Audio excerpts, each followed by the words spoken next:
problema mo, Lynette? Ang kulit mo kasi eh. Alam mo, RJ? Alam mo, Dr. Tanyag?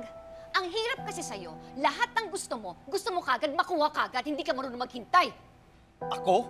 Hindi marunong maghintay? Lynette, nakakapagod na maghintay sa'yo. Sana, noon pa, sinabi mo na wala akong maaasahan sa'yo para hindi na ako nagsayang ng oras. Nasayang? Nasayang yung oras mo at saka yung panahon mo dahil sa akin? Sorry ah. Sorry kung nasayang ko yung oras mo at yung panahon mo.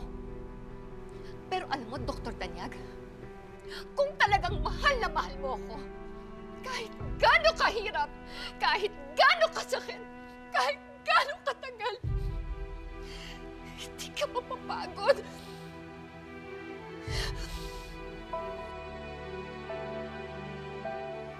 Nay!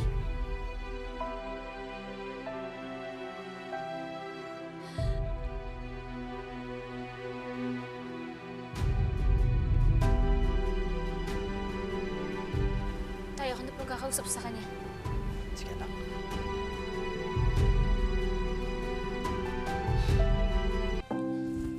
Nay!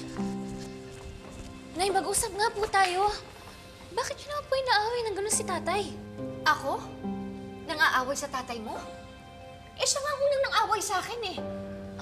Nay, nakita ko po. Kayo nagbibigay ng hindi magandang treatment sa kanya, gusto ka lang naman niyang tulungan. Anak, umiiwas lang ako sa tatay mo. Eh, ang kulit eh, lapit ng lapit sa akin. Ano yung sasabihin nung girlfriend niya? Nakakahiya naman. Ayoko na silang guluhin. Eh, Nay, mabait naman po si Miss Clara. Hindi naman po siya katulad ni Ma'am Moira. Kaya hindi niyo na po kailangan mag-alala kasi wala naman kayong ginagawang masama ni tatay. Sandali lang. Bakit ba parang mas kinakapihan mo yung tatay mo? Anong gusto mo? Sumama na lang sa kanya? O tamang-tama, meron na siyang bagong girlfriend. O siguro naman, magiging mabuting stepmother sa'yo si Claire. O di sige, di magsama-sama kayong tatlo. Ala, Nay! Saan po nanggagaling yan? Ano po yung sinasabi niyo?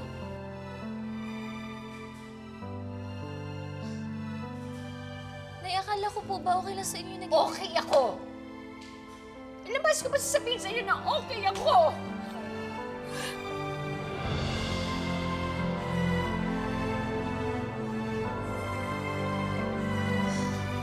Kaya ka po ba ganyan kasi hindi niyo tanggap yung naging desisyon ni tatay? May iba na po siyang girlfriend.